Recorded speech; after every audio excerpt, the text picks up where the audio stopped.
Hello, this is Amy Walker, and welcome to the CEO Spot. This is your place to be on Thursday afternoons for some motivation and some how-tos in order to help you grow your business.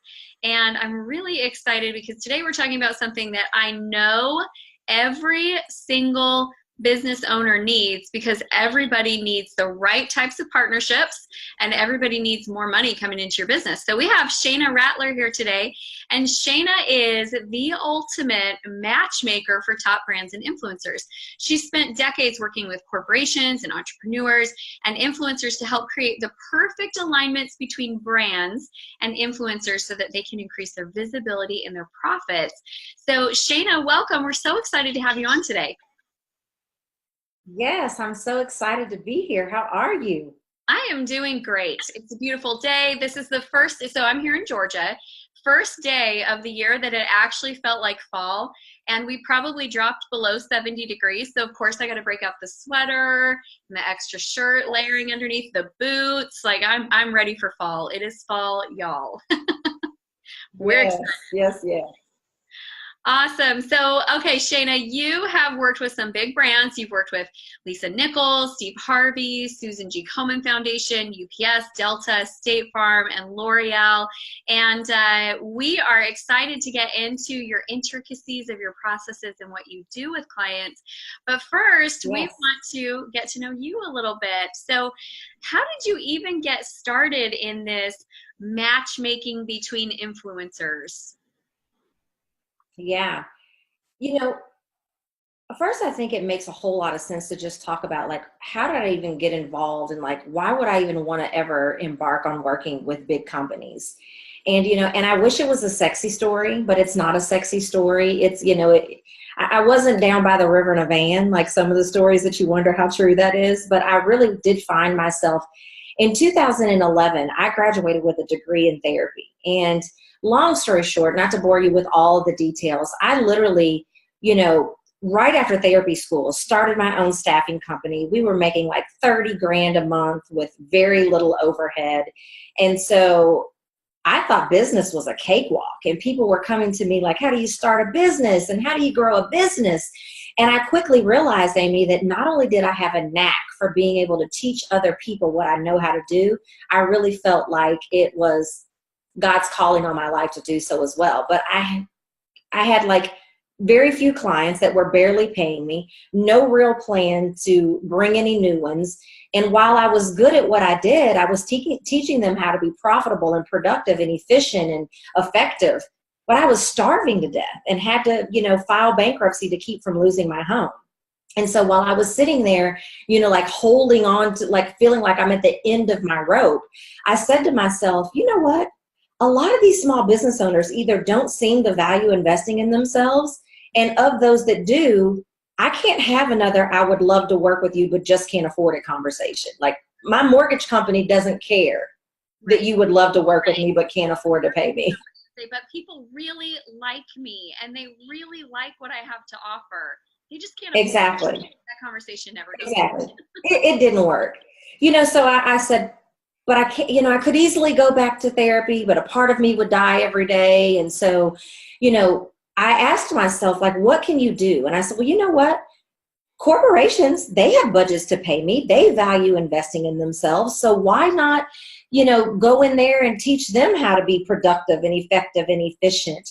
And, and it took me a good 18 to 24 months to figure out, exactly what will get a corporation to say yes to you. And I learned a whole lot about what would get them to say a heck no to you as well.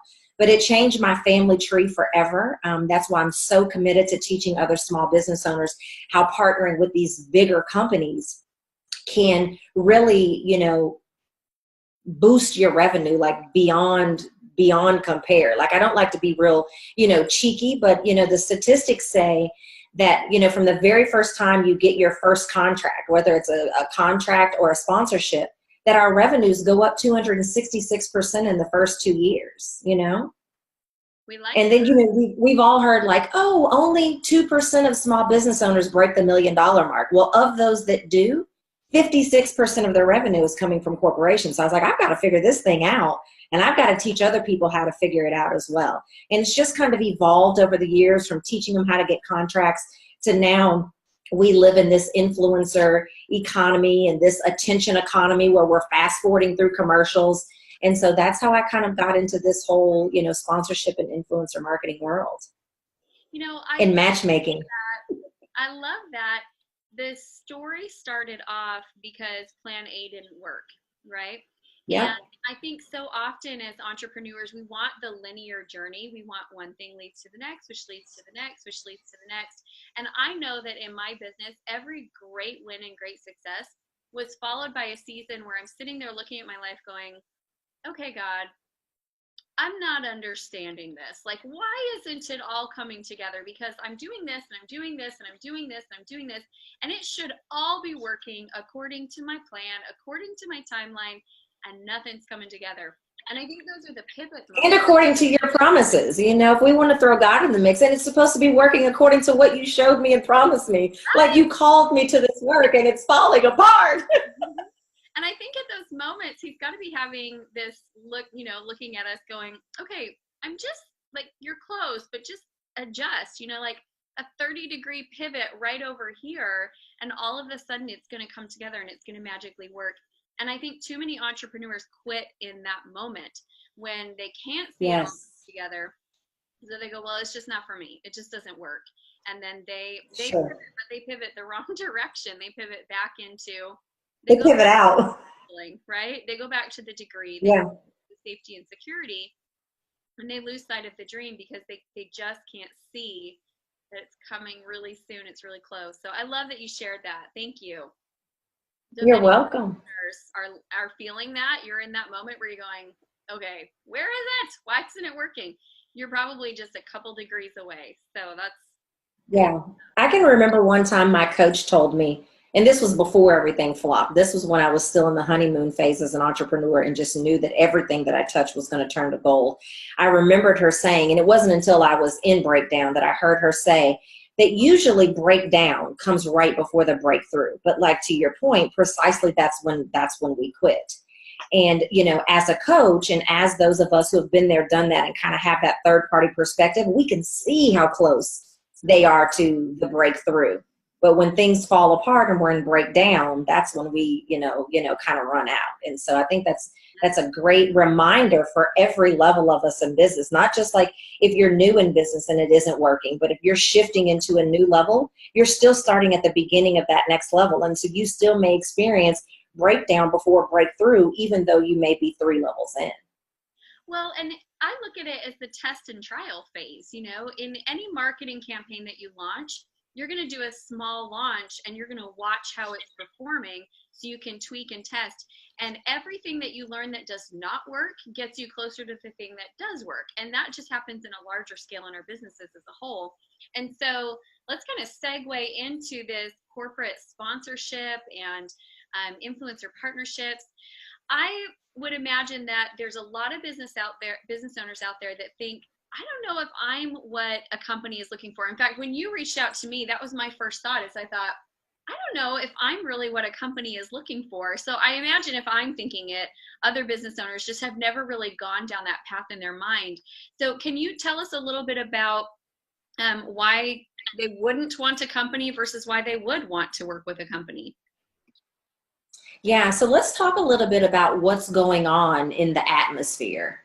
As it pertains to sales and marketing and business, we live in what is known as an attention economy, meaning that it's very difficult to get the attention of your ideal consumer because there's so much noise in the marketplace. And so corporations specifically are accustomed to saying, okay, well, we'll put out commercials.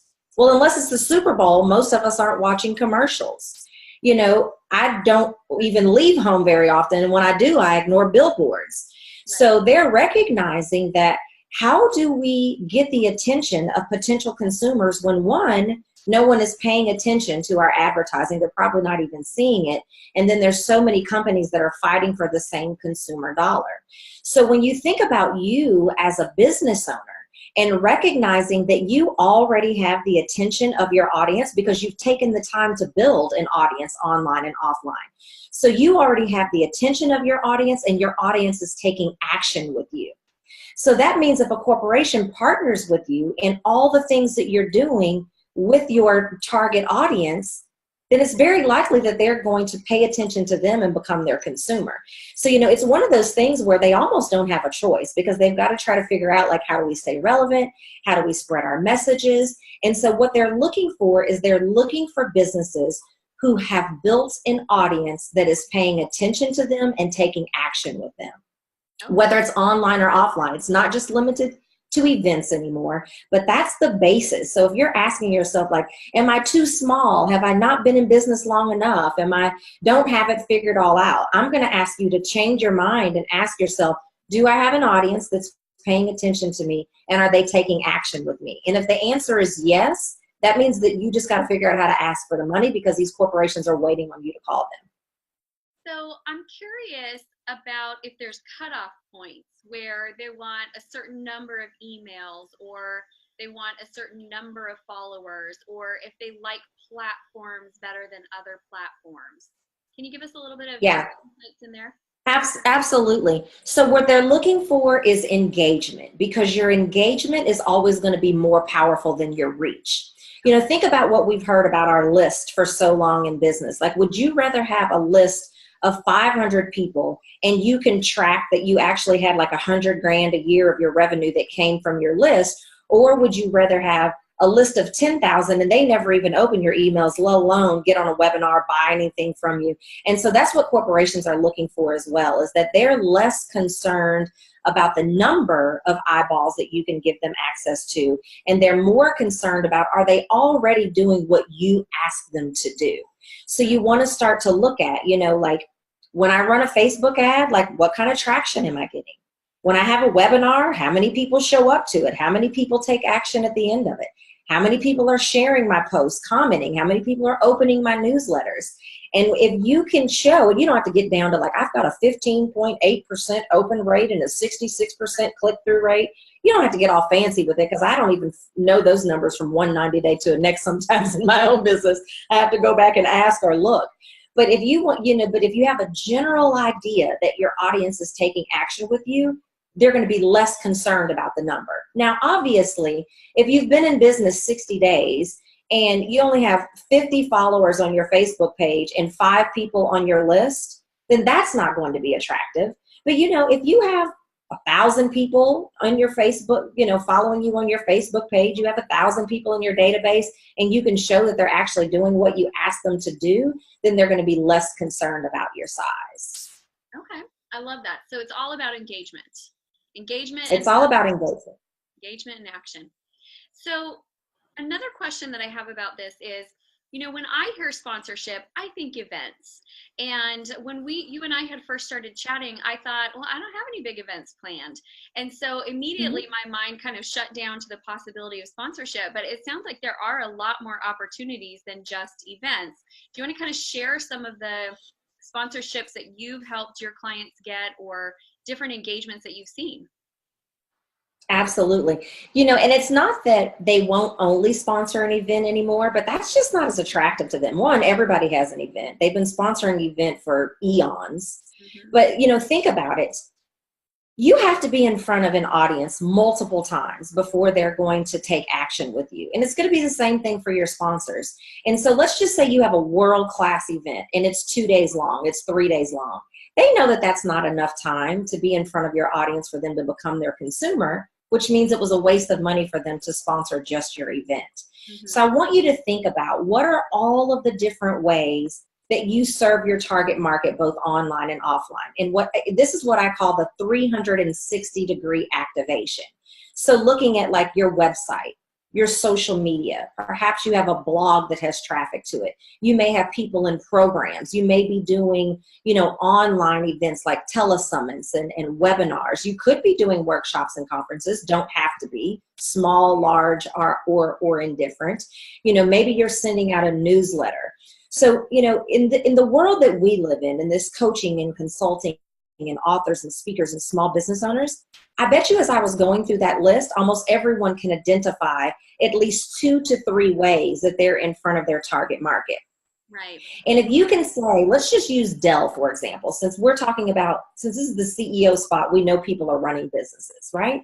So let's say that Dell just came out with a new computer that is going to just take the world by storm, right? And you are a business owner who has other business owners as your customer, right? So you could say to Dell, well, Dell, guess what? I've got this private Facebook group over here that I go live in 2 or 3 times a week, and I'm posting valuable content and answering questions. You know, I do a telesummit every year or a challenge. You know, I've got this mastermind, whatever it is. Now Dell can go, well, if I was actually able to partner with her in all these different things that she's doing, imagine how many times her audience is going to see me. And now imagine when I say this computer that's going to take the world by storm, here's a digital coupon for you to get it for half off. How much more effective that could be than spending millions of dollars a year on a commercial that I'm never going to see because I don't watch television in real time so that I can fast forward through it. Right. I'm most likely to see that on YouTube, and I don't spend that much time on YouTube. So and if I do, I can't wait to see if this is one of the ones that within 5 seconds I can press the skip button. Yes, absolutely. I love that. That makes so much more sense because you're layering the touch points. And as the entrepreneur, what I'm hearing is that all of the different pockets that I'm playing in with my marketing, I call this the 7-point marketing strategy, where you don't want to have all your eggs in one basket, but you want to diversify. So you have 7 different things that you do to generate leads regularly and consistently. So we have the YouTube channel, we have the regular online chats like we're doing right now, we have the social media, we have, in fact, we have really strong campaigns that we run through LinkedIn. And so, we've got all of these different places. And I think sometimes we think of how valuable that is for our business, but we don't think of how valuable that is for somebody else's business to be able to plug into. So I love that. And you know what should really give you goosebumps is that I don't have to create anything new. Yes. Because see, most small business owners, there's 2 problems that we have as small business owners. Well, we have a lot of them, but we have 2 that pertain to the conversation that we're having now. We're either self-funding every single thing that we do in our business, or don't even get to do half the stuff we would like to do because we don't have the cash flow.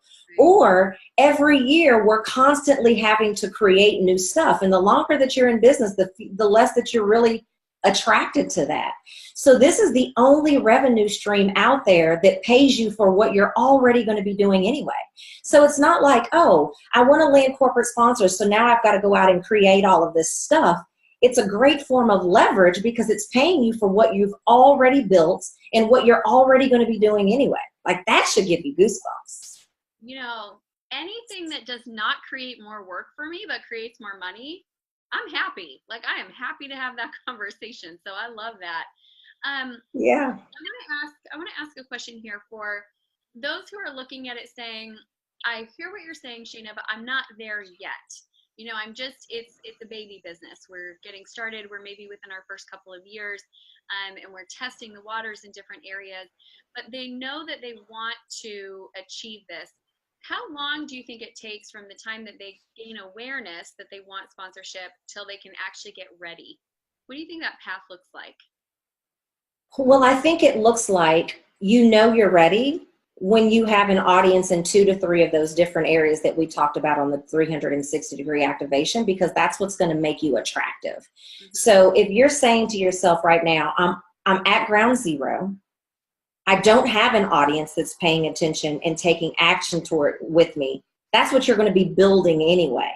Mm-hmm. So you're ready when you're at the point when you have people who are actually engaging with you online. They're buying your stuff. They're responding to your marketing. And then so you just have to ask yourself, how soon do you want these checks to be a reality? How soon? Well, a better question is that we don't make sponsorship decisions in isolation. My question to my clients is always, is this the best business decision? And if the answer is yes to that, then we plug sponsorship into it.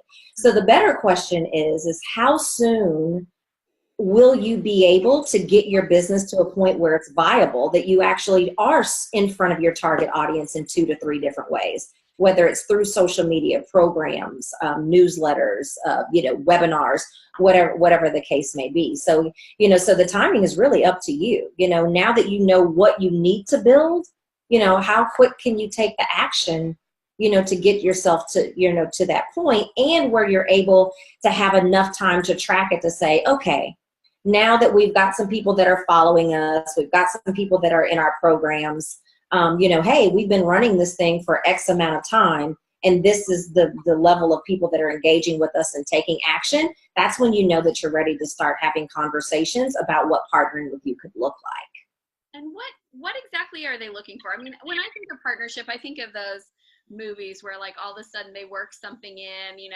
it's like, so what kind of things do they want you to do, By the way, yeah, love Kavitas. If anyone wants to get me a sponsorship with them, probiotics. So you can get I love that, because I was doing a webinar a couple of months ago, and someone was like, I envision that now my blog is going to look like NASCAR, and there's just going to be logo after logo after logo after logo. And that's not at all what we're talking about, because they recognize that crap doesn't work anyway. Mm-hmm. And so what we're looking at is, so let's just take your social media, for example, because I don't know a business owner that's not on social media.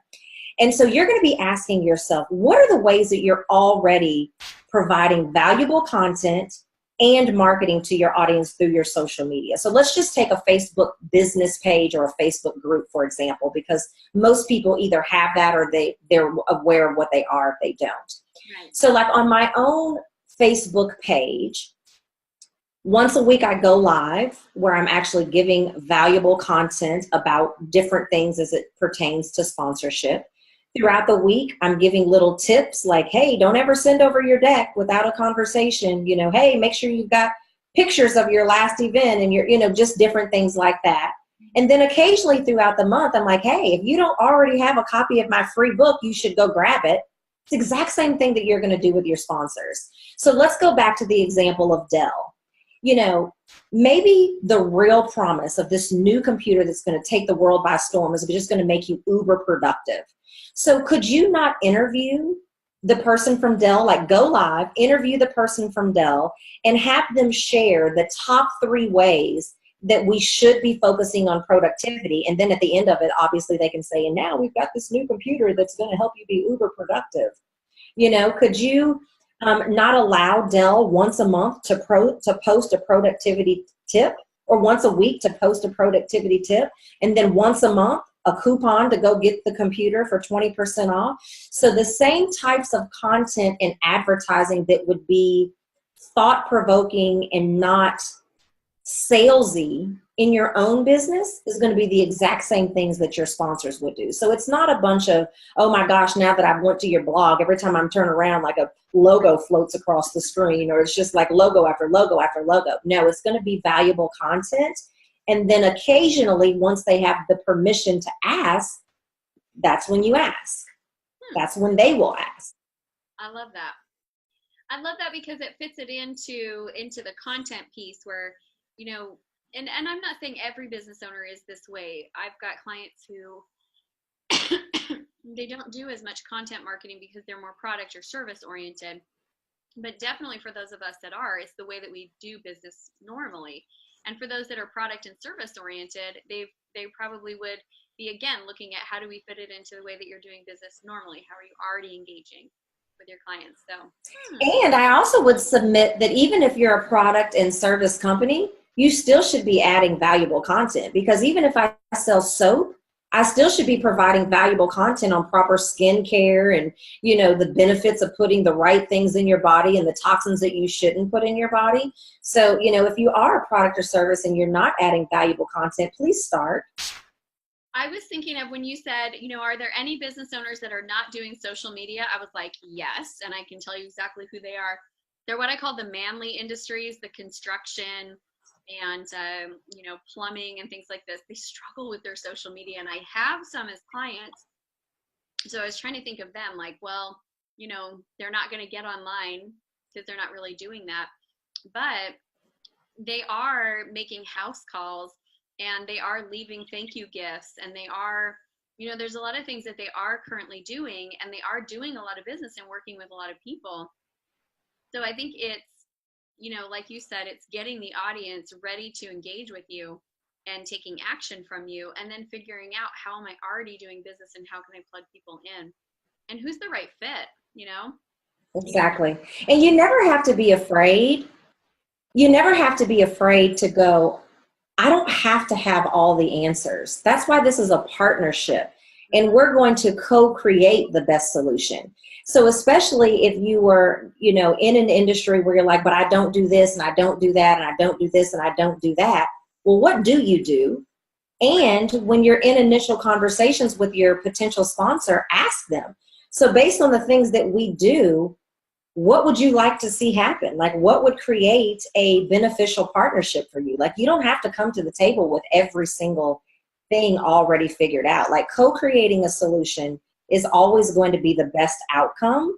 And I like to do that in business, whether or not, like if I bring on a new coaching client, I'm not only going to talk about, well, these are the things that I'm going to do, this, that, and the other thing. I'm going to ask them, like, what would you like to see happen? Like, what, if we were to fast forward to the end of this, what would this need to consist of that you would consider like that this was a good use of your funds? Now let's kind of weave those things together, what I think you want and need and what you would like to want and need, and like kind of make a perfect marriage. I love it. Okay, so I know you could talk about this for days and days and days, but fortunately you've written a book. So tell us the book, and I can see it in the background there. Tell us about the book. Yes. What are some of the things that maybe we haven't discussed yet that are need to know items that are in the book? Absolutely. So I have a 3-part framework, and it's position, package, and pitch. And let me just first say that unfortunately, a lot of the information that's being taught about sponsorship these days is inaccurate and outdated. And there's a lot of people that say, oh, just get a great proposal and call on sponsors. Well, if you haven't properly positioned yourself to get their attention, it doesn't matter how great your proposal and sales conversation is, because nobody's ever going to get to that point. So the number one thing that you have to do is properly position yourself. The book breaks that down. Then how do you package all these things that you're already doing? How do you package and price that? And then how do you pitch to get your foot in the door and ultimately get them to say yes to you? And the good thing is this framework is the framework that has worked for the Steve Harveys and Lisa Nichols of the world, but it's also worked for a lot of influencers like you and I that are probably only known in our niche. Whether we're just getting started, whether we've been in business for a while, those are the 3 things that you have to master. And that's what I talk about in the book is how do you position, how do you package, and how do you pitch so that you can take advantage of this $22 billion a year industry. And the book is free. That's the better part. Yeah. So first of all, can you grab one and pull it up so you can show them on the screen? Sure. Because like you can see it back there, but. Yeah. So I hope it's not doing the mirror effect.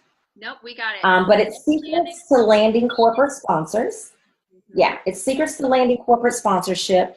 The book is free. There's a quiz in here to find out how sponsorable you are before you ever get started. Awesome. To kind of give you your starting point of, where you're growing from. All you have to do is just cover the shipping. You can get the book at corporatesponsorsecrets.com. Cover the shipping. The book will get there, and I guarantee that you will be one step closer, because you have to have the right tools, you have to have the right knowledge, and you have to have the right relationships. And I cover all of that in this book. This is not, oh, now that you've got me jazzed up on why I need to do it or what I need to do it. I actually teach you how in here as well. So I'm not a fluff girl. I hope you can tell that just from what we've talked about so far. Me neither. That's what I can't stand when you listen to, I'm like, I gave you 30 minutes of my life and you told me nothing that's usable. So I love it. Yeah. Love it. Also, congratulations on actually wearing pants on webinar. As soon as I asked you to go get the book, I was like, oh, I hope she's not like me and she's actually wearing pajamas and nobody knows. So congratulations there. Win-win. I would have just made a joke out of it, and I would say, I just want to tell you right now that my pajama pants don't match my shirt, but hey. I do that all the time. So, but you are like fully ready to go for the day. Okay, so let's give them the website one more time. And then I want you to share one last tip that is going to help wrap it all up for them.